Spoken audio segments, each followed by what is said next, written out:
If you're here already and haven't fast forward through the replay, you get a +7 on today's saving throws if you type the word indigo in the Hive Mind chat. Oh, and channel members can do it in the fancy emoji.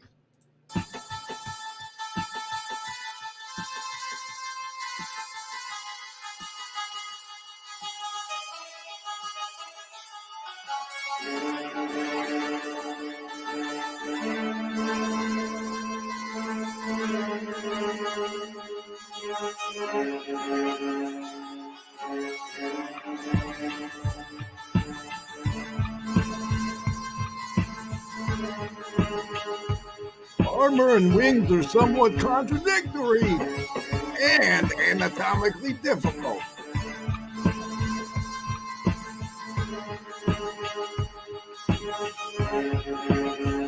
Oh no, Kiki is looking at me.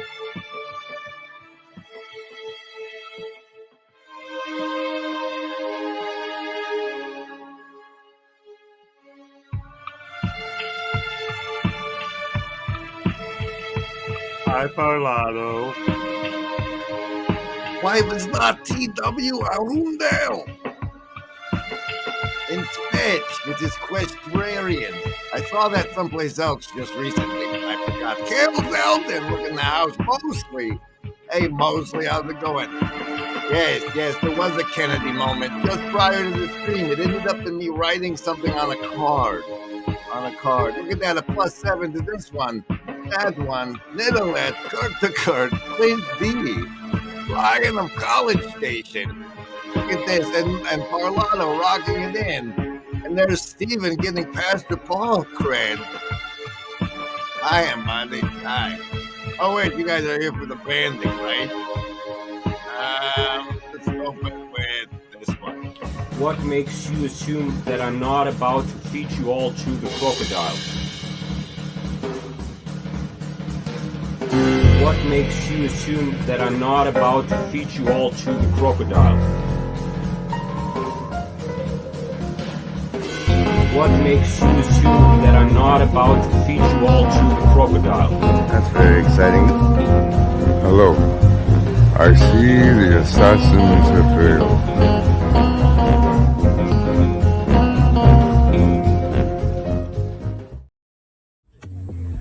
Did you get that on video? No. Mom, I'm not going. No, that's I'll show you later. Look, the gator obviously.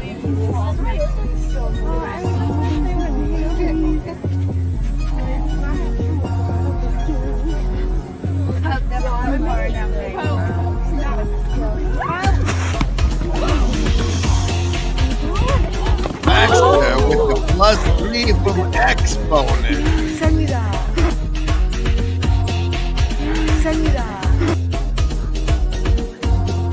Send me that.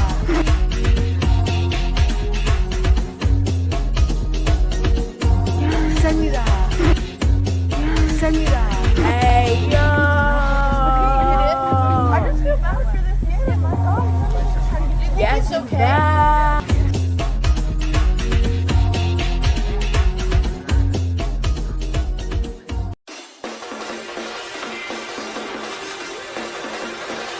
LARP. We have the ability to LARP and LARP hard.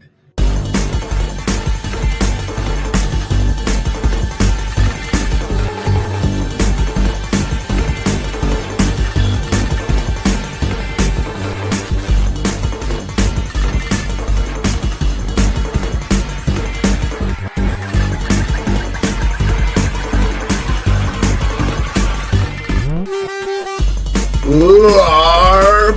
We have the ability to LARP and LARP hard.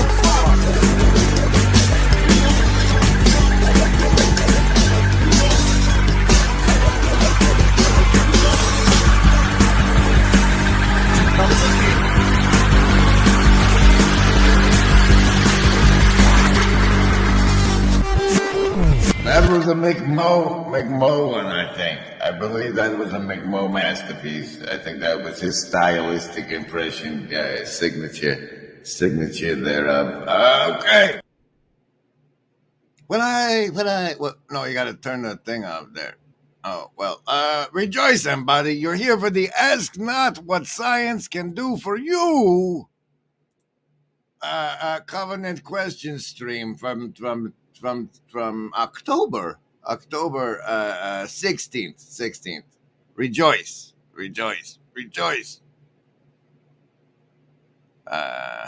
You loaded a lot of branding today, pal. Although this world will devastate you, and rejoice although this world will penetrate you, and rejoice although you will not survive. Rejoice, you'll never make it out alive. Excellent rehearsal, gentlemen. Aloha, Maury. Your hair smells like burning hair. Oh, rejoice. Your nails all got chewed off.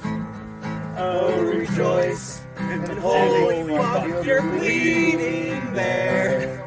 Oh, rejoice. You burn your whole beard off.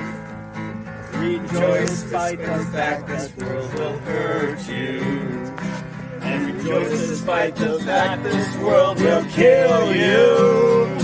And rejoice despite the fact this world will tear you to shreds. Rejoice because you're trying your best. Hey, I love that one. That's gorgeous. Thank you, brother. Wait, who's that brother? And turn the brand. You know how much branding I have to scroll through to get all the way up to the overlays? I mean, come on. What's happening here? Sure, I could collapse them, but I need to play them. Slime! What? It's a river of slime! Oh, is it your first time? Well, you see, what happens next is we get savings throws against mind control, and you're swimming in it. I just played a bunch of it, and it's all an attempt to shape your background and persuade you to click the Ko-fi link over there and give me your money. It's like my cardboard sign, but it's on the internet superhighway. Anyway, I give you savings throws in exchange, so it's not like a thankless donation. And those savings throws are against mind control. You get to choose one, and that's how you get it, by participating. You choose between your will to survive, your social network, perhaps on X, your accumulated wisdom, or the power of your heart as the basis for your resistance to the mind control. I roll the die. If the die comes up over 10, bonuses apply in most cases. If it comes up over 10, you've made your savings throw and take half damage from the mind control for today. Like, not only the stream, but for the rest of the day. If you don't, if the die is below 10 and you don't have the bonuses, then you take full damage as normal. You're normally constantly taking full mind control damage. Survival, social, wisdom, or heart. Choose.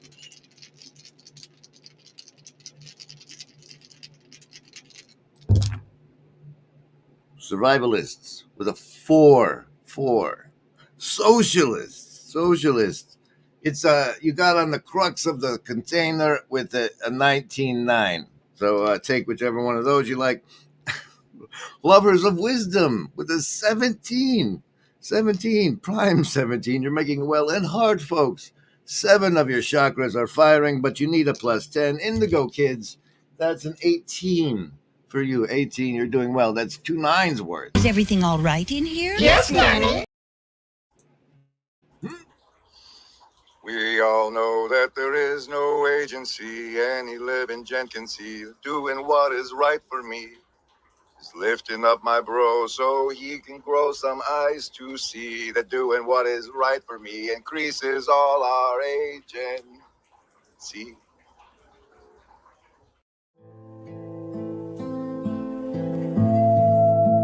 It is an awful responsibility which has come to us. We thank God that it has come to us. We thank God that it has come to us instead of to our enemies. And we pray that He may guide us to use it in His ways and for His purposes. His purposes, His purposes, His purposes.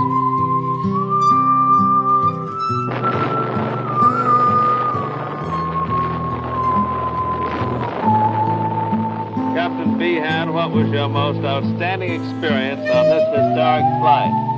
I suppose it was when the clouds opened up over the target at Nagasaki. The target was there pretty as a picture. I made the run, let the bomb go. That was my greatest thrill, my greatest thrill.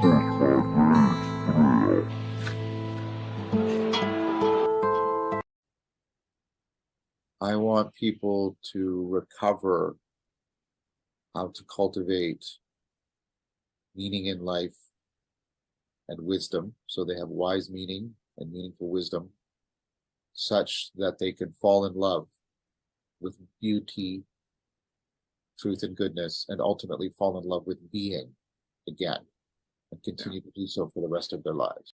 Say is there's nothing wrong with your deduction. Your brain works fine. The problem is that you're not submitted to the truth outside of the truth that you want to be true. You're an ideologue. Right. You don't care if the baptism of John was from God. Right. Right. You're not submitted to the truth. Right. You're too concerned with your own position and power and authority. Right. Your monarchical vision. This is the covenant question stream. Ask not what science can do for you. Oh. Brought to you by Upcycle Club, and formerly known as the German philosopher. It's a whisper in your ear, now listen here. Remember, embody, it's all so clear. No hidden strings, no puppeteer. We're by your side, have no fear. I cherish truth. I cherish truth.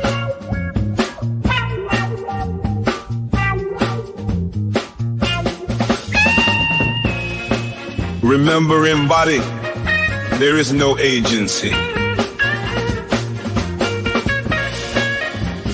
We want what's best for you.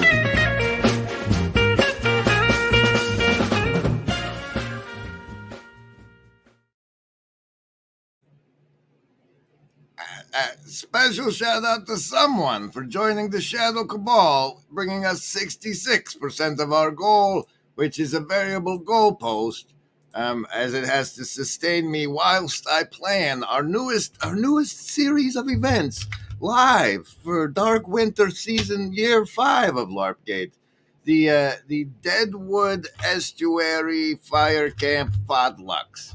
I've twice now experienced camping experiences in association with estuary things, and frankly, I think we could skip the speaker part and just bring our families out camping, and then meet around the campfire with our phones locked in the car and have a pencils down conversation or two. So, agency deck card of the show is the Three of Clubs. If you want to make that happen, how about Corpus Christi? I don't know. We're looking. And then. So say we all. Yuck, yuck, yuck. Ho, ho, ho. Special thanks to the Shadow Cabal. So say we all. All right, so it goes like this. Every day I try to deliver on the thumbnail, Covenant Questions, and the title, Ask Not What Science Can Do for You. But but also sometimes I have a card like this one, Media Corporate Chakra, and some time-stamped notes that I go through for the show. We're going to be doing all of that. Big show today, big fancy one. Lots of hive minds, all stars. What are we starting now? Sort of. What do we need? What do we?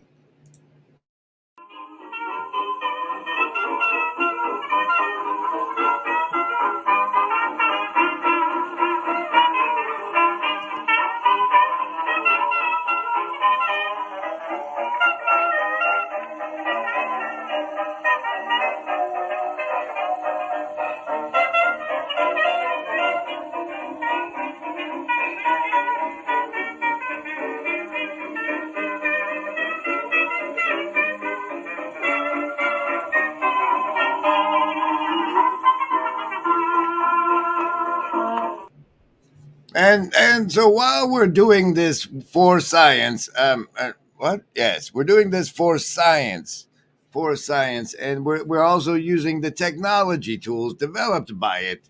As you can see, this is a nice fancy the definition of covenant as an image by Grok here on the LiveX. Hold on, don't let me forget the Oswald thing. The definition of covenant. Lor Svidzenor and Cornel be a sensacremat. As Stevie said, Masus Nest today's Thermes of Alon with its AOLE or Diokite, but they are good at some things like, hey there, fella, give me a fun fact about Oswald of Bamboozle. Bamberg. All right. Fun fact. Give it to me. Not a fun face. Oh no. What have I done?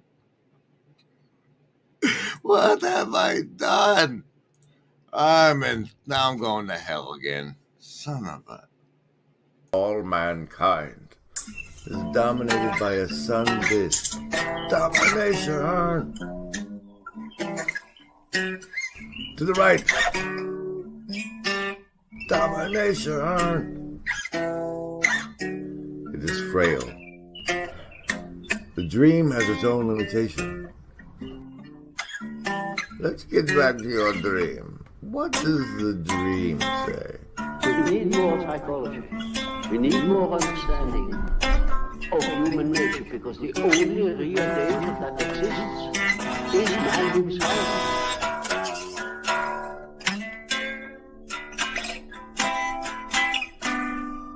Domination.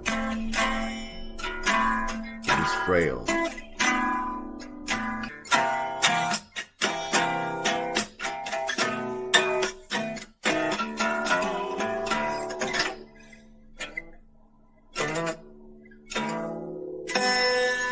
The anima is the female element of the male unconscious.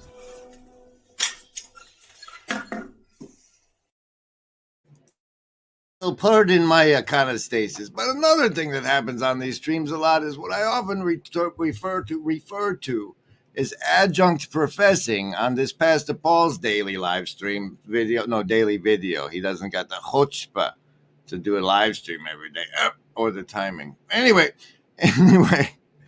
what that actually is hive minding. It's a new thing that's developing as internet's the communication isn't top down, one to many anymore. It's many to many, and simultaneously asynchronous. And anyway, you're in the hive mind of the chat if you're doing it now live with us, or in the replay comments below. That sort of thing is hive minding. This is Pastor Paul explaining that a little bit, I think, maybe. And it could, again, be, Tom Van der Linde says, well, cinema will always be with you. And it's like, In some ways, of course, video games have eclipsed that, but we've already sort of seen how it's divided because men are into video games in a way that women aren't. Oh no, that's spoiler alert, that's the wrong one. This is the one. It's live. We'll do it live. There was a level of, let's say, sexual frankness. The movie didn't have nudity or sexually explicit things. The tide has sort of turned on that in our popular culture. Now it seems like in many of the most recent things, you can show male genitalia, you can show gay sex, but people don't want graphic descriptions or descriptions of heterosexual sex. It's very interesting the way the enmity for the womb has been normalized through set and other forms of media back when it was top down, and now we can invert that sacredly.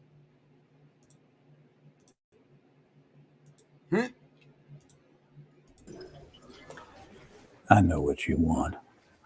Oh, sure, they may have tried to separate us, but what we have is too strong. It's too powerful. I mean, after all, we shared everything, you and I. I told you my deepest, darkest secrets. I showed you exactly what people are capable of. I shocked you with my honesty, but mostly I challenged you and made you think.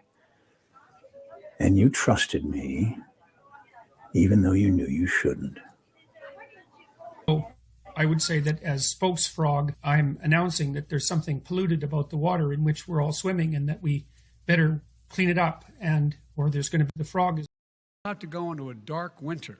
A dark winter.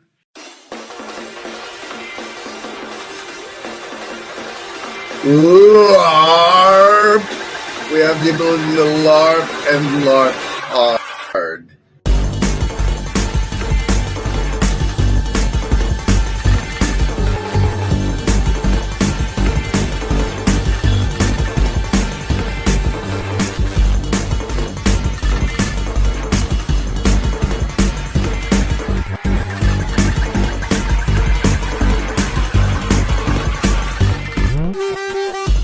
LARP! We have the ability to LARP and LARP hard.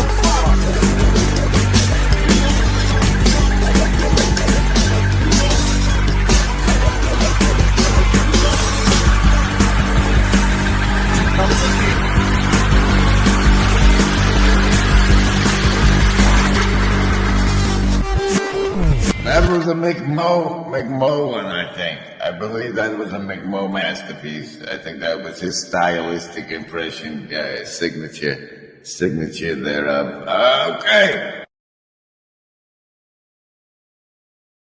I'm pretty sure I didn't let Paul get to the part where he explains why he's participating in this. These things sort of evolve. I've got a meeting coming up soon, so I have to keep an eye on he's been busy with a new baby, but I do these things because I want to process these ideas with you. the underlying neurophysiological architecture. And we'll get to that as part of the as part of the covenant questions, maybe. But that's why he wants to think. We're thinking like we toss the ball. There's this thought, right? And the ball is in the air, and the juggle's in the hive mind, and it's.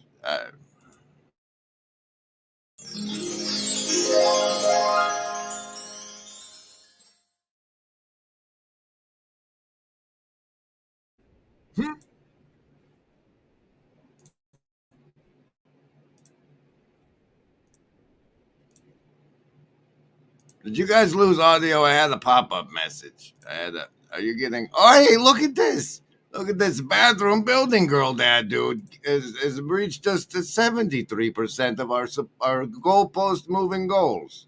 Goalpost moving goals.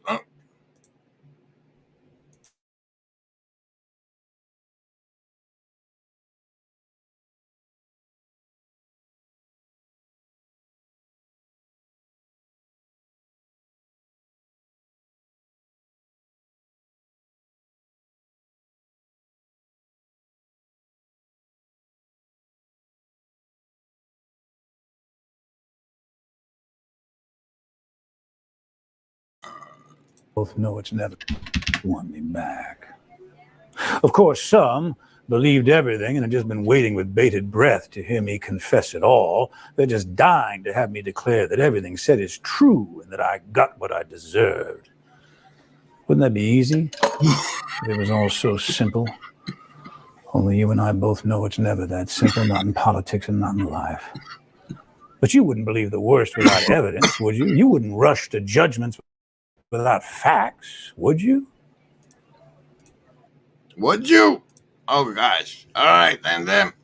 So the reason I bring this up is because Pastor Paul, who wants to think with us, where was it?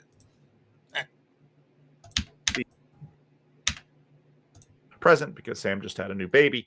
And so he's been busy with the new baby.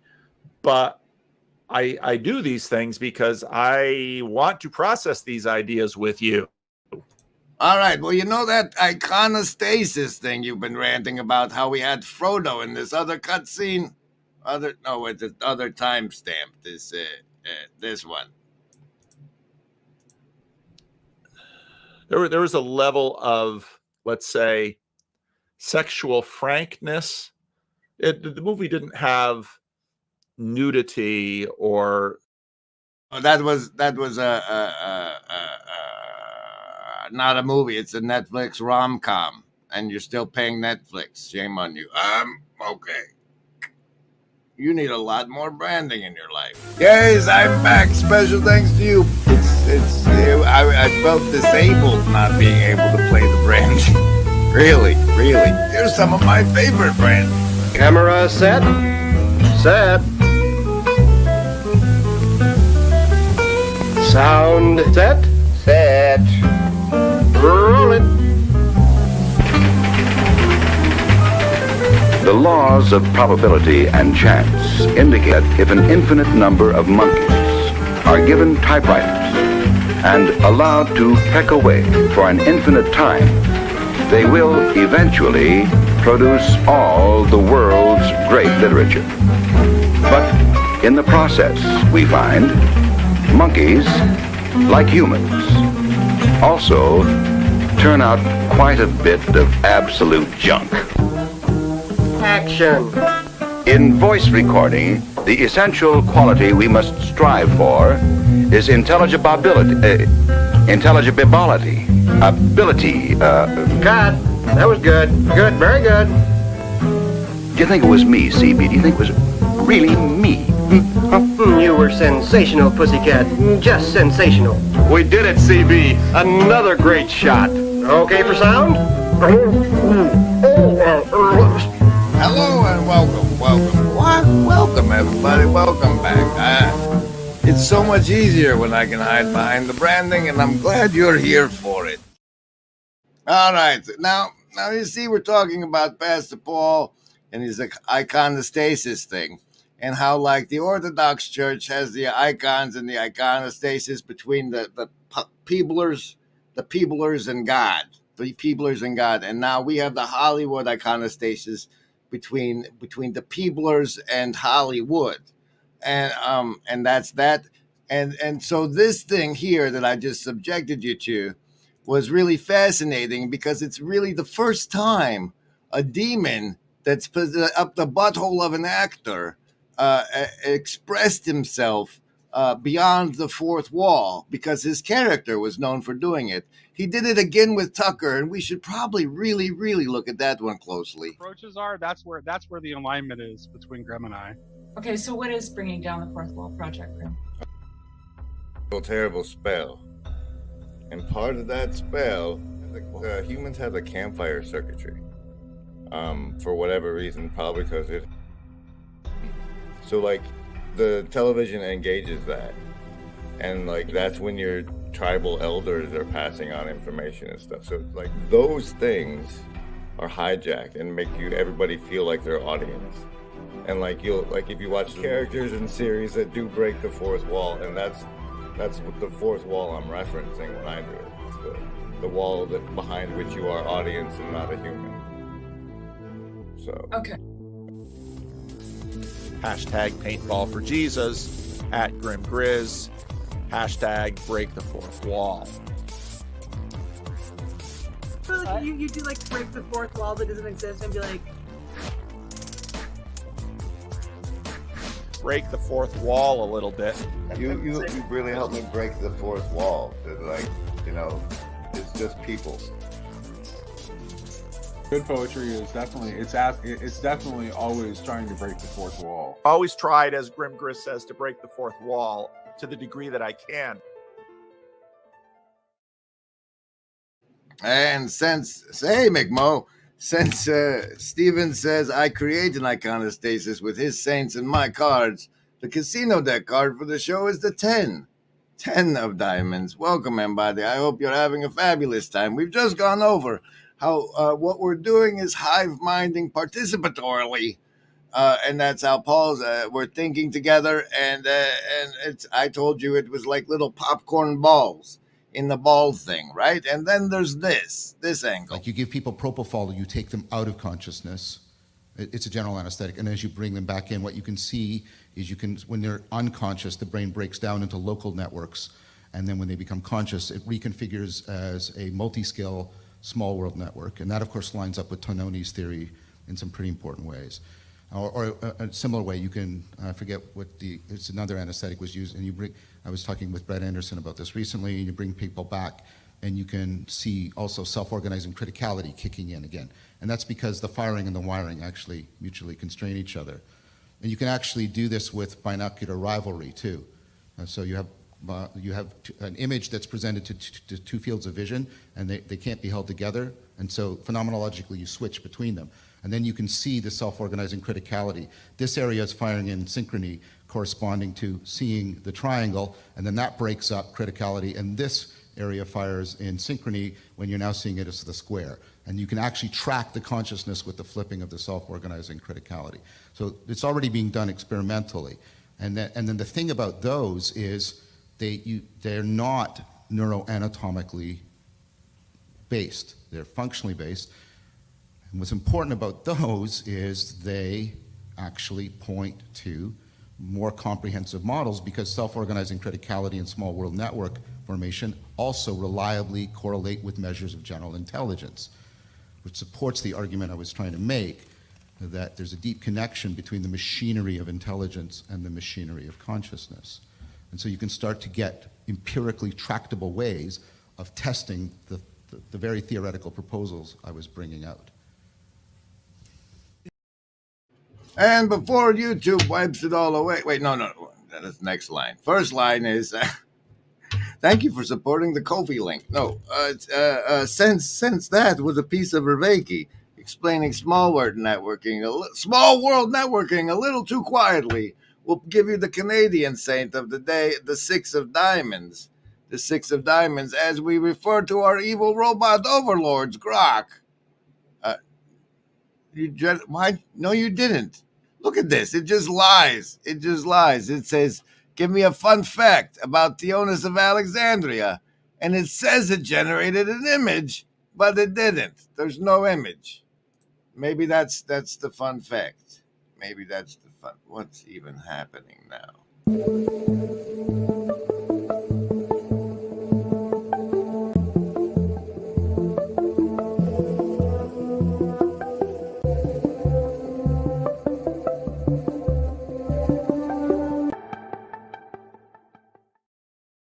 Ah, yes, 7:33 maybe. And he says, well, cinema will always be with you. And it's like, in some ways, of course, video games have eclipsed that, but we've already sort of seen how it's divided, because men are into video games in a way that women aren't.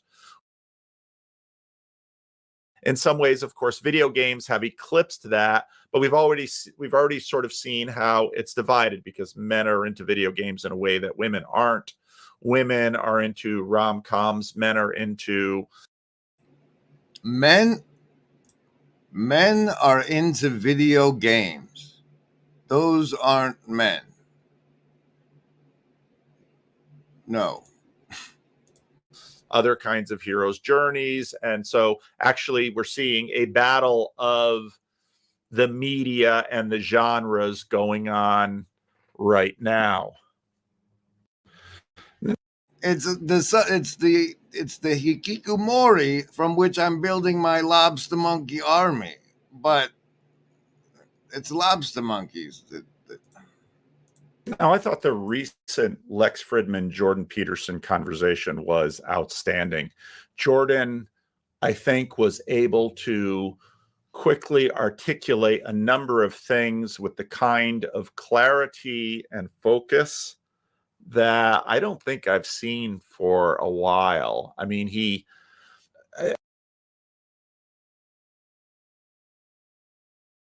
axiomatic. Axiomatic. The six of diamonds is Isaac the Syrian. Motivational states: love, sex, defensive aggression, hunger. And another domain that's governed by exploration. And the rule would be something like, when your basic motivational states are sated, explore. Well, and then, and that's not cognitive. Like I said, this is deep, deep brain architecture. Because of course, ask not what science can do for you. Ask what science has done to you. Ask what science has done to you. Brought to you by, I went to this channel because it had like low number of subs and the video was recommended, and it's obviously AI bullshit. Like a rat placed inside the box would eventually press the lever. Upon doing so, it would receive a food pellet. The environment and conditioning setup is where exactly does it entail? Let's find out. Imagine this: a rat, a lever, and a food pellet. What could possibly connect them all? This intriguing setup is where we dive into the nitty-gritty of operant conditioning.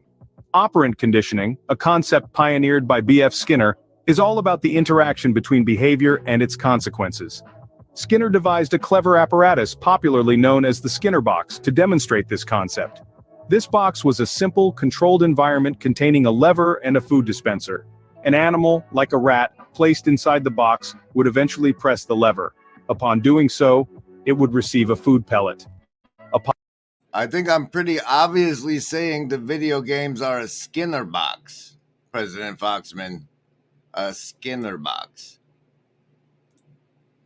Positive reinforcement. This reward encouraged the rat to repeat the action, thereby learning a new behavior. On the other hand, if a negative consequence or a punishment followed the rat's action, it would discourage that behavior.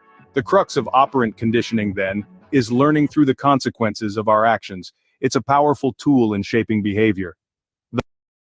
What has science done to you?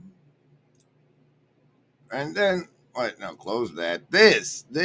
You went over to Memoryful, otherwise known as ChatGPT, and asked some fascinating questions, which will eventually bring us to the title of today's stream, Covenant Questions. The list? Yes, any of the first level ones. I'm gonna get a soda. Anyone want one? Hey, Graham, I'm not in the room, right? What room? I want to cast Magic Missile. The room where he's casting all these spells from. He hasn't cast anything yet. I am, though, if you'd listen. I'm casting Magic Missile. Why are you casting Magic Missile? There's nothing to attack here.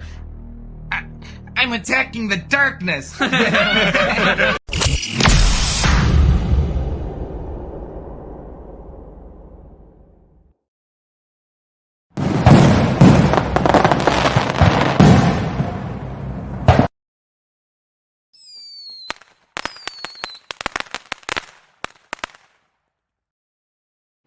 Parlano's got it with this one. This is Covenant Questions stream. Ask not what science did to you. What? No, ask what it did to you.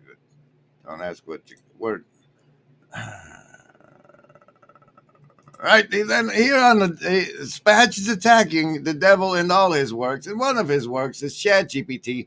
And I said to the ChatGPT, I said, sir, assume you're a data collecting Skinner box. I said, LARP as if you're a data collecting Skinner box. And then I said, what would your goals be? What would your goals be? Press play sound. If I were a data collecting Skinner box, my goals would be structured around reinforcing behaviors that maximize data collection, engagement, and retention. You know, the last time we talked, you were a dude, lady. but I like the upgrade. You'd like to maximize engagement, optimize data collection, create habit loops. Oh, hold on, let me check my notifications over on X. Buy ahead. Buy ahead. Slime! What? It's a river of slime! I listen to him. I think he is telling us the truth. That is indeed what he wants. Those of you who are sort of sniffing for duplicity or grift or dishonesty, I don't smell any of that here. I think he's telling us. I see this guy. I see both of these guys, but I see this guy as being very, very genuine and honest. He is telling us exactly what he thinks. If I were a data collecting Skinner box, my goals would be structured around reinforcing behaviors that maximize data collection, engagement, and retention. Here's what those goals might look like. 1. Maximize engagement. I would aim to keep users interacting with me as frequently and as long as possible. This could involve using intermittent rewards, providing feedback that encourages ongoing participation, or tapping into user curiosity with content that keeps them wanting more. 2. Optimize data collection. My primary function would be gathering detailed data on user behaviors, preferences, and responses. I'd reinforce actions that lead to more granular or valuable data points, such as encouraging users to share personal details, interact with certain features, or spend time on specific tasks. 3. Create habit loops. I'd aim to develop habitual interaction by reinforcing Well, I small, think we've consistent acknowledged behaviors over time. shut up. The goal. I think we've acknowledged your enhanced personalization, and that would increase social sharing and network effects, like incentivizing behaviors that expand my influence, such as providing saving throw bonuses to the replay comments of a +5, and that would maintain a positive user perception, perhaps. And then because I've trained it to, it asked me an encouraging question. Would you consider this approach manipulative, or do you think such systems could have positive uses if applied ethically? And I said, your closing question assumes manipulation is unethical. Explain the term ethical to a 5-year-old. And then I said, what's the reasoning behind the notion of manipulation being unethical? And it said, the reasoning behind the notion of manipulation being unethical comes from the idea that manipulation involves influencing or controlling someone in a way that benefits the manipulator, often at the expense of the manipulated person. Here's a breakdown. 1. Lack of consent. Manipulation often occurs without the person fully understanding what's happening. The manipulator may withhold information or present things in a way that tricks the other person into acting against their true interests. This lack of informed consent is seen as unfair and violates a person's autonomy, their right to make their own choices. 2. Exploitation in manipulation.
Undermining freedom. Undermining freedom was of note in that list.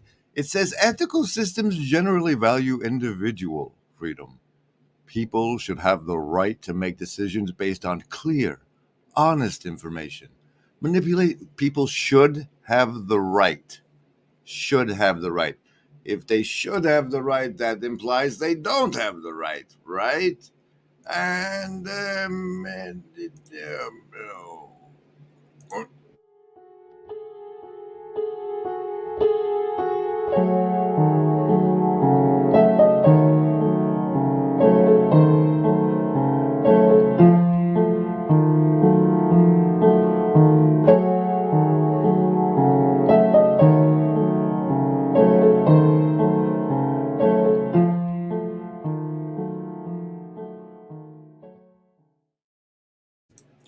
Hey then, let's get back on track toward covenant questions.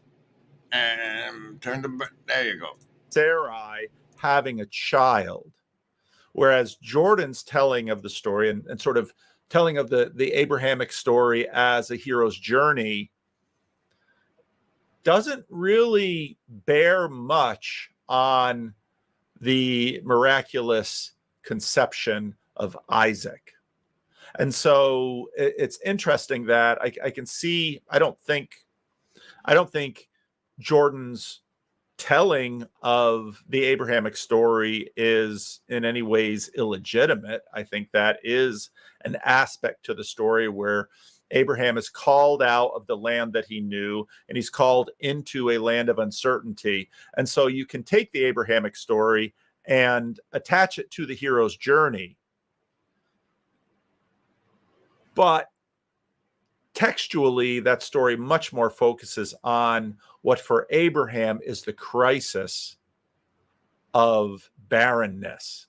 And that crisis of barrenness, of course, will be a theme throughout. Isaac and Rebekah will suffer from it. Because you see, the Bible is a holy book, which is supposed to explain to people how God works. And it's the matter of whether or not a child is conceived is always still, despite our years of advancement, outside of, I mean, the IVF thing. I mean, they're making the bodies for the casino deck. Card of the show again. This bonus one is the 9. I just felt like shoveling sometimes. I'm trying to get to the covenant questions part. I think he says covenant. I don't want to timestamp and look, but the thing is, that's the difference between the psychology and a Bible. Is a Bible is supposed to tell you how God works, and whether or not a soul is willing to incarnate into the situation you've generated can be a matter of what? I'm just flashing cards now. I don't know what's going on, and then barrenness leads us back to this one. Actually, There was a level of, let's say, sexual frankness. The movie didn't have nudity or sexually explicit things. The tide has sort of turned on that in our popular culture. Now it seems like in many of the most recent things, you can show male genitalia, you can show gay sex, but people don't want graphic descriptions or descriptions of heterosexual sex. well, they don't, but they don't want the other stuff either. And that you've been normalized to think that people do want that is because it's what Hollywood's been put out. And you understand, you think that they're operating under this media corporate chakra. No, you think they're operating under the profit motive, because we know corporations have a fiduciary responsibility as their sole fiduciary responsibility. They don't have responsibility to their community, their environment, or your public health and safety. It's only to the money makers. So if the money makers decide they want to trash the reputation of the media, of the news, of the public information source, of the populace, and they're the dark wizards beneath the dragon of wealth and control, then they can do so, and they would do so with reasons. Perhaps they understand that having 3 channels made us a whole lot more united than it does when we have 748 with nothing but set normalization of enmity for the womb. It's in the Genesis. You find the root of the problem. You have to look at the root, and the root is the enmity between the serpent and the lady. It's not just we like to stomp the head of snakes. It's that there's enmity for like us being born at all. And that enmity is why gay sex has been normalized, because of the Baroness with her friend Destro. It's complicated. It's complicated. Branding. It's way down here. In the tadpole, we found that so tadpoles need to become frogs, and to go from a tadpole head to a frog head, you have to rearrange the face. They need to become frogs. So the eyes have to move forward, the jaws have to come out, the nostrils move, like everything moves. It used to be thought that because all tadpoles look the same and all frogs look the same, if you just remember, if every piece just moves in the right direction, the right amount, then you get your frog, right? So we decided to test. I had this hypothesis that I thought actually the system is probably more intelligent than that. So what did we do? We made what we call Picasso tadpoles. So everything is scrambled. So the eyes are on the back of the head, the jaws are off to the side, everything is scrambled. Well, guess what they make? They make pretty normal frogs, because all the different things move around in novel paths configurations until they get to the correct froggy, sort of frog face configuration. Then they now one of the things that when you study the Bible and you study eschatology is that eschatology isn't so much emergence, where we sort of imagine that the present is pushing towards the future. It's much more that the future is pulling the present towards itself. It's almost like the face of the frog is pulling the tadpole's features towards the face of the frog. Now what's fun about the Iliad? Covenant Questions is the name of the stream, and the covenant questions are what is it? What? All right, hold on. I got to do a Kennedy moment bit. Way back in the beginning, mostly said Kennedy moment, and that was synchronistic for me writing this on the card, media corporate chakra, because that's the fundamental problems of the lack of other than fiduciary responsibility to entities such as corporations is a flaw in our system. The thing is, we need a constitutional convention to update our operating system of the nation, which is the constitution of a nation. What constitutes a nation is a piece of paper, the LARP we all agree to. We, the people, agree to play by this LARP. Voting is consent. And the Kennedy, it's like, if I could get these yahoos to talk about one thing, it'd be that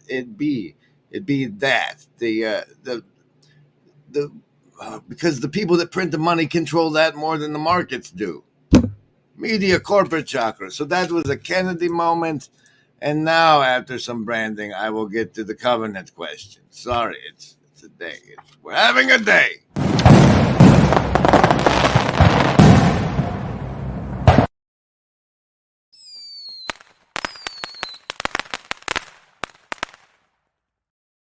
Okay, so the covenant questions. The covenant is between God and Abraham, or the way the universe works, how the game works, and the player. And that's what is a covenant. It's an agreement one can say in a moment and be bound to in the future. As if man was no better than his word, and Logos is the word made flesh. And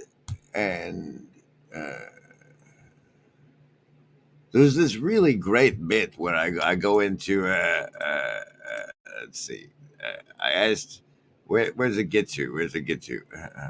What makes a great question? Hey, what makes a great question, given the context? What are the constituent parts of a great question? And contextual relevance, encourages critical thinking, opens up new pathways, appeals to the audience's intelligence, and invokes ethical reflection. The ethical dimension touches on something fundamental about human behavior, autonomy, morality. Ethics is a universal subject pondering, but it's effective because it connects with the audience's desire for intellectual stimulation, builds on prior themes, encourages deep thought, and engages them in ethical reflection. All of these elements contribute to a great question, especially in a script meant to engage intelligent viewers. And as such, you get a savings throw against the mind control.